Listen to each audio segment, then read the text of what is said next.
you were always the guy in the background, and recently you decided to come out.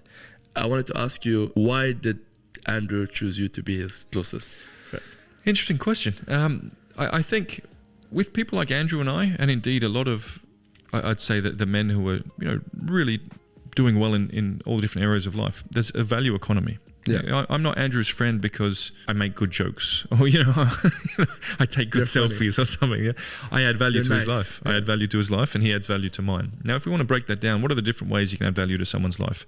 Typically, it'd be practical value. Yeah. I mean, the way you've built what you've built, you told me you bring, people who come in and they don't know the city, you show them the city, you introduce them to good people. So you're adding value to them. Yeah, 100%. They then add value to you by coming on your podcast. Exactly. Everyone wins. There's a similar dynamic, I think, with all of the people at the top, if you will, in their fields. I added value to his life in numerous ways. And he added a lot of value. I've learned a lot from Andrew. He's added a lot of value to pretty much every area of my life. Yeah. He's an incredible orator. He speaks so well. Amazing. He channels incredible insights. How does he do that? How does he speak that well? It's a tricky one. I think he has a very strong intellect from his dad, but his dad wasn't just smart. His dad was very intense and very clear on principles and very driven to find truth. And so Andrew came in and his dad was very masculine, very driven, and Andrew's dad imparted that drive into his son, and to both of them, Andrew and Tristan. Tristan has an incredible intellect as well. True. I really hope Tristan chooses to speak out more because his insights in the human condition, his view of the world is incredible to listen to. They're both very different in their intelligence as well as guys. But from an early age, they had a role model who was very masculine, very principled, very driven for truth, very much rejecting the programming of society. Their dad from an early age taught them governments aren't necessarily in your favor. Modern day culture doesn't necessarily want the best for you. All these different things.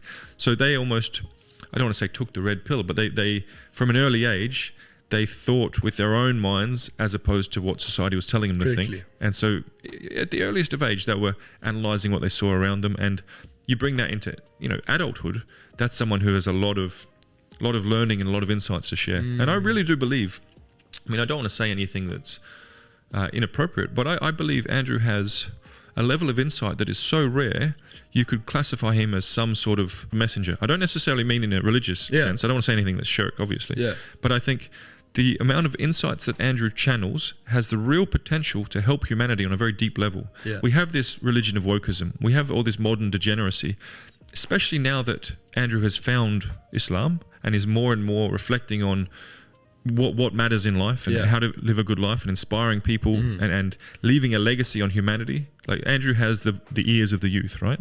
And how you shape the youth is how you shape humanity. These people will become future leaders.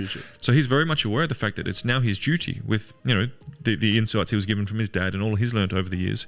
And of course, guided by his faith, to leave a very clear and very positive impact on humanity. And that's why I support him so strongly. Look, I like Andrew. He's my bro. But the reason why I'm going public, the reason why I will literally sacrifice pretty much anything in my life to support him isn't just because he's my bro. It's because I see the importance and the positivity of his message and how that has such an important role to play when humanity is at a real crossroads. There are so many different influences trying to push humanity towards bless you, mate, towards degeneracy, towards hedonism, push away from traditional gender roles, which I think are very important. That leads to fulfillment, as we were talking about. That want to make men docile and sheepish and make women masculine and inherently unfulfilled. Andrew's words have the potential to offset all of that negative direction. Yeah. And I think it's very important. That's why I'm here. Nice. But to answer your question, brother, why did Andrew choose me? I added value first practically in numerous ways. I have a very particular set of skills, built over a long career, if you know that quote. So I helped practically in numerous ways, but then it became a brotherhood thing. And so he uses me as a sounding board for many of his, Andrew's Andrew. No one's managing Andrew. People say I'm his manager. No one is managing Andrew. Spend some time with Andrew. No one manages him.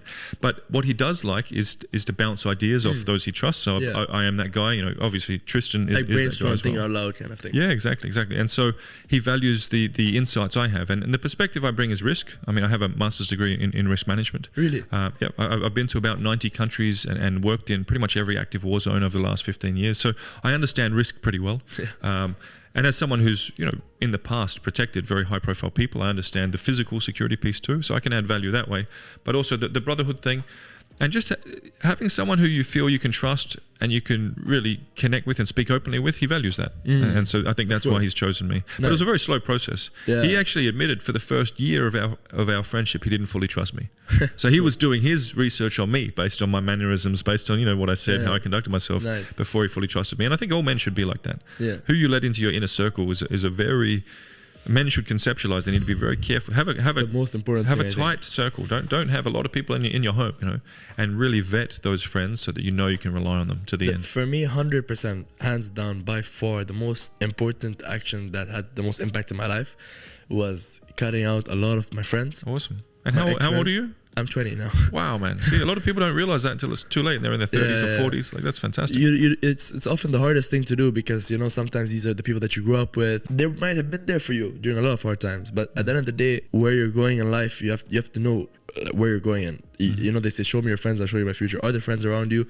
Are they on that same mission? And how well are they doing at that? You know what I mean? Fantastic. I think it's a frequency thing too. I haven't quite got my head around this, but when I started spending time with the Tates at first, man, it was exhausting. Okay. Like they don't sleep much. I mean, back then there was a lot of drinking. Tates will train 3 times a day as normal. Max intensity. God. Like they just hit it all the time. They'll train the same muscle groups every day for like 10 days in a row. Jeez. There's this intense, constant output, constant work, zero chill.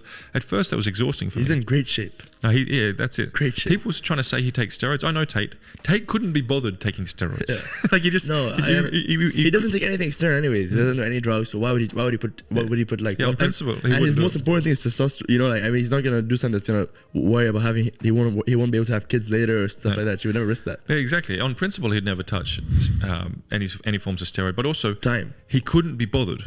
Like literally, he couldn't be bothered. He's got money to make. He's not going to measure out certain drugs and put it in his body. He wouldn't do that. He's always working. He's like relentless. Exactly. And bro, with training too, he smashes himself all the time, max intensity every day, and he's naturally very muscular. So of course he's going to look good. But yeah, those first few times that I'd spend like a week with Tates, I'd need